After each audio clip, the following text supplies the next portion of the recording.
Et l'on se retrouve pour And so we're back for the interview of Personal Shopper, the new film by Olivier Assayas with Kristen Stewart.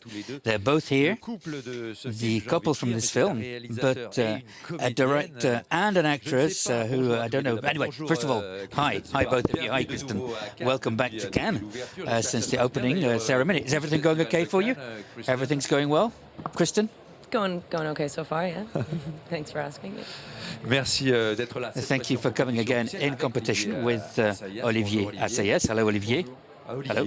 So, Olivier, I was wondering, I don't know if you believe in ghosts, but I get the feeling that you're haunted by an actress, Kristen Stewart, since Clouds of Sils Maria, no? Well, both, yeah. I think that, we all believe in ghosts. We give them different names, but our material life and our dreams, and we live with those that we've loved that are no longer here. We always live in this solitude, which is very inhabited. When you talk about ghosts, it's just a translation in terms of fiction of this feeling. But it's true that I do get the impression with Kristen that I've met perhaps the actress that I'd been looking for a long time, for films I wouldn't have been able to make without her. What is there about her that fascinates you? Can you determine it? Can you tell us what it is, that you can follow her so much? I think I'm not the only person to think it. I think Kristen is probably one of the greatest actresses around today. So, it's a privilege for me to work with her. And I admire that the way that she brings to life the words that I write, the scenes I imagine, taking them even further. I get the impression that with Kristen, it's not just an actress in my film. She's somebody who recreates the film with me. The film belongs to her just as much to me, which could be the case for Catherine Deneuve. C'est ce que disait aussi Arnaud Desplechin. It's true, you are a creator, Kristen Stewart. You do bring something extra to a film. He wrote the film for you. What sort of responsibility do you feel at the outset, when you know that the director has actually written the film, not just for you, but thinking of you constantly throughout the writing process? It's not something that you consider more than maybe the first time he said that he wrote it for me, because it turns into something that's owned by everyone involved. He works interestingly. He loves to be the catalyst for a thought process, and the ownership that is bestowed upon everyone is kind of unprecedented. Typically, there's a lot of overt control.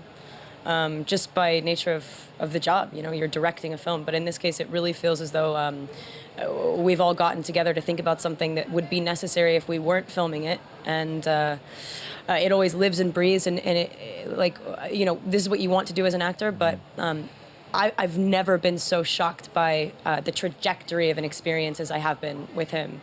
I read the script once, and I never wanted to read it again because I wanted to be surprised every single day. And uncovering the story with him and knowing that it actually did all come from him, I genuinely was like, how did you...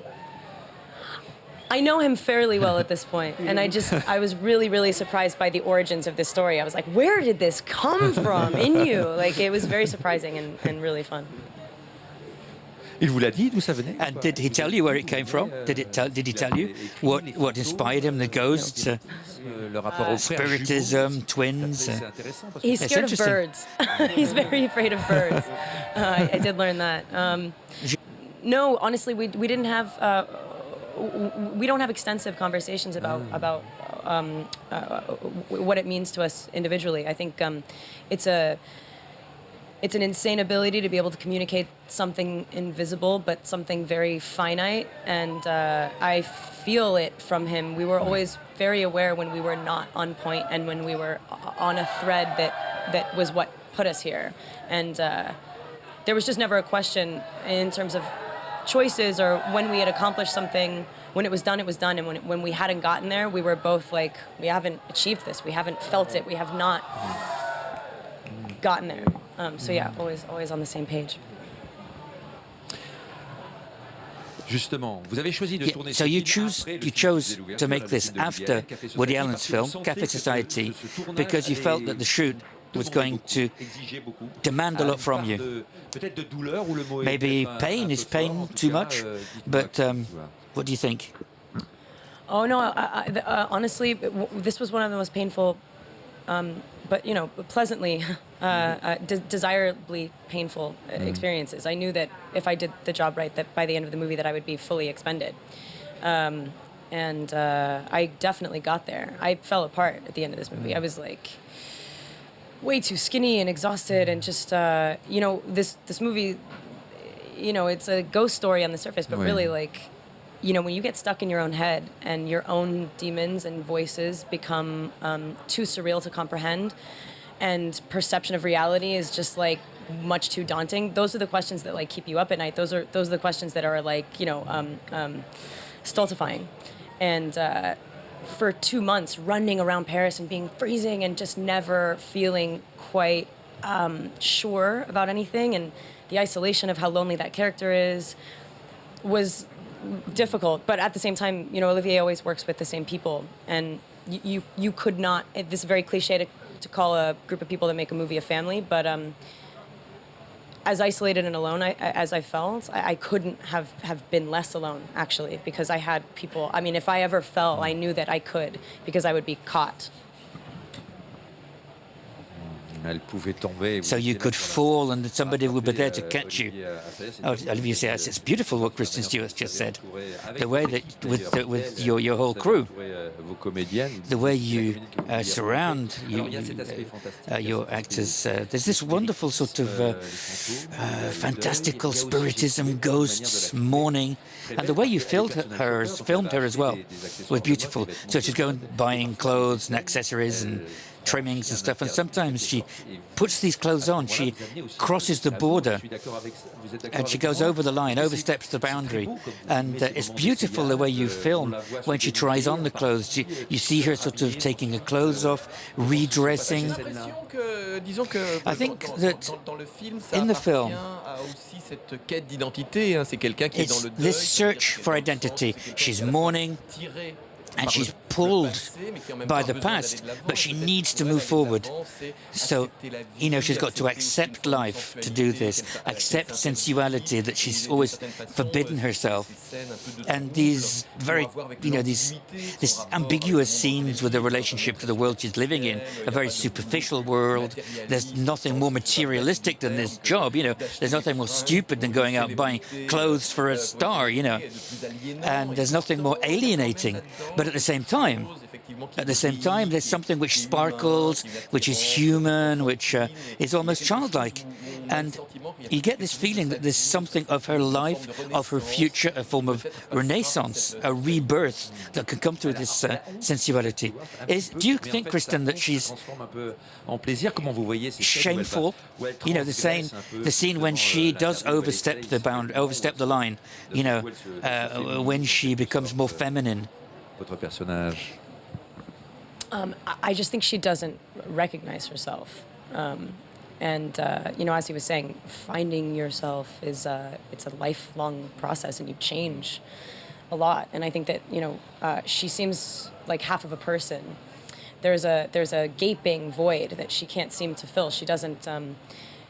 She never necessarily feels like herself, so she has to try on a couple of hats, and she's very conflicted in terms of what she's attracted to, and so I thought it was really important to feel as though there was the missing component, and that she was compensating. It's like she was almost trying to be her brother because she missed him so much, and I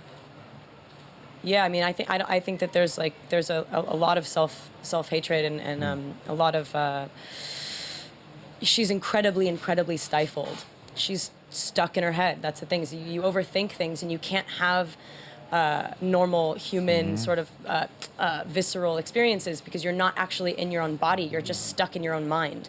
And so when she actually finds herself into her limbs, she takes on an entirely different persona, because it's genuinely a different person, because it's not somebody that you see throughout the rest of the movie. She's a little lost.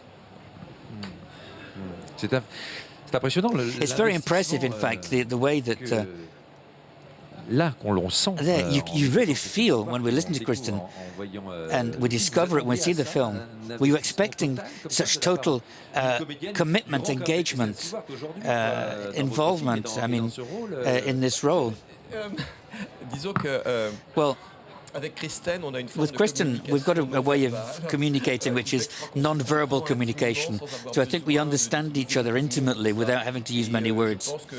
And I think that what I've always known about her is the sort of wholeness of her commitment.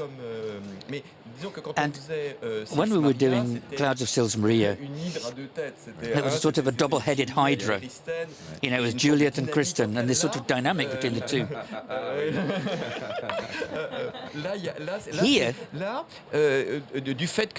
the fact that she's very often alone in the film, there are things that go above and beyond what I thought she could contribute in the way she occupied the space, she occupied the shots, she invented the emotions of the character, shot after shot after shot, scene after scene after scene. Very often I got the impression that she was rewriting the scenes with me. And I think she followed me, but very often I got the impression that I was following her. So you're really on a tightrope, this sort of performance, Kristen. Are you surprised yourself when you act in this film? Are there things that came out of you that you weren't expecting when you were working with Olivier? Oui. It's to be honest, it's really difficult to put your finger on it verbally right now, without going into an explanation of the entire film. But there were things that I played to quite obviously and quite hard that actually ended up, what I thought the movie was about ended up being very secondary to what I found ultimately in the end.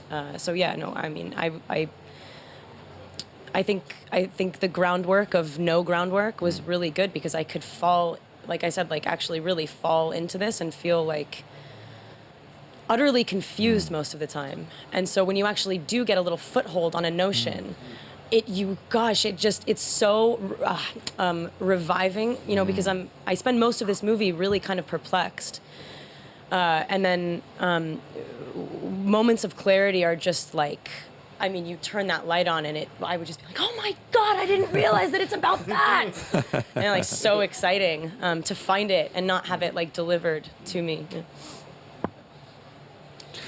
Vous acceptez de donner des choses pour Olivier Assayas que vous donneriez pas would you give things to Olivier Assayas that you wouldn't necessarily give to another director, Kristen?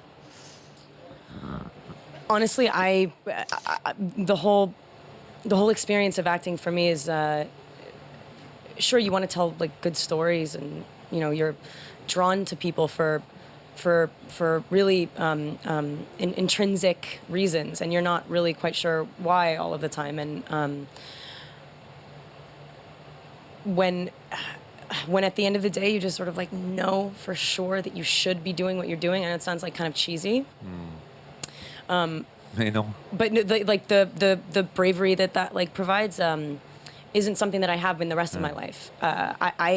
When you're like the closest to death is when you feel fucking alive.